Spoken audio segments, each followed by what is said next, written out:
हम उस नए एंजल को देखते हैं जो कि जेनोसामा के मल्टीवर्स के बाहर खड़ा होता है। तभी वो बोलता है, तो जेनो तुमने अपने मल्टीवर्स के चारों तरफ एक शील्ड लगाया, पर तुम भूल गए हो कि मैं एक एंजल हूँ और तुम्हारे शील्ड मुझे नहीं रोक सकते।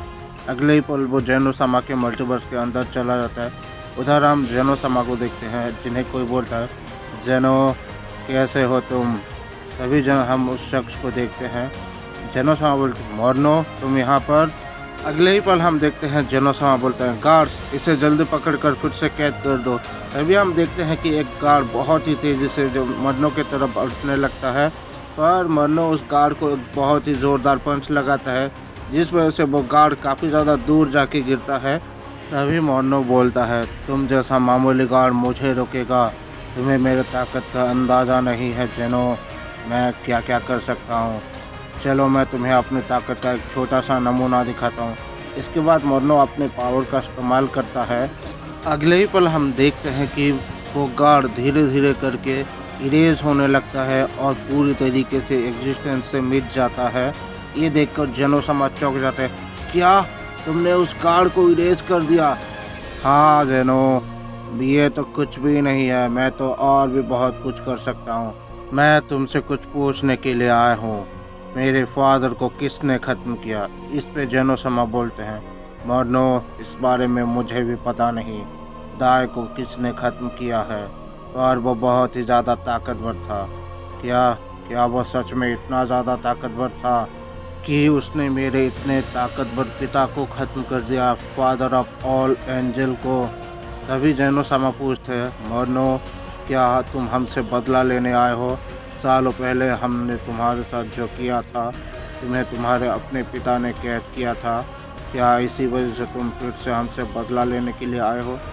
इस पे मोर्नो बोलता है, नहीं जनो, मैं यहाँ पर बदला लेने के लिए नहीं आया हूँ।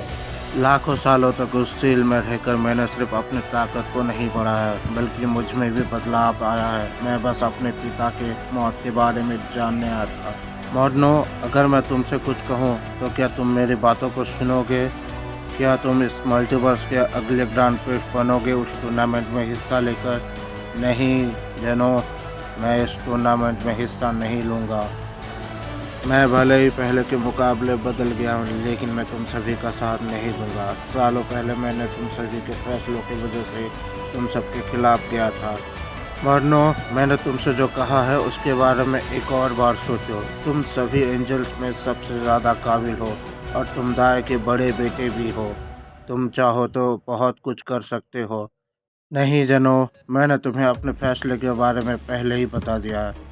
मैं इस टूर्नामेंट में हिस्सा नहीं लूँगा, लेकिन जाने से पहले मैं उस गार्ड को दोबारा ज़िंदा करके जा रहा हूँ। तभी हम देखते हैं मोर्नो अपने पावर का इस्तेमाल करता है। अगले ही पल जेनो का गार्ड वापस आ जाता है। तभी हम देखते हैं कि मोर्नो वहाँ से एक पोर्टल के ज़रिए चला जाता है। उधर हम दूसरी तरफ डीप डायमेंशन में गोकू को देखते हैं जो कि मेडिटेशन कर रहा होता है। गोकू ने अपनी की और एनर्जी को पूरी तरीके से मास्टर कर लिया हो। उसके चारों तरफ एक डिवाइन ऑरा होता है। तभी गोकू अपने आँखों को खोलता है और बोलता है, अब वक्त आ गया है मैं अपने ट्रेनिंग को नेक्स्ट लेवल पर लेकर जाऊँ। तभी कोई बोलता है, ट्रेनिंग तो तुम तब करोगे जब जिंदा रहोगे बंदर। तभी गोकू उस आवाज़ की तरफ देखकर चौंक कर बोलता है, क्या फ्रीजा तुम यहाँ पर कैसे? हाँ बंदर, मैं यहाँ पर तुम्हें ख़त्म करने के लिए आया हूँ।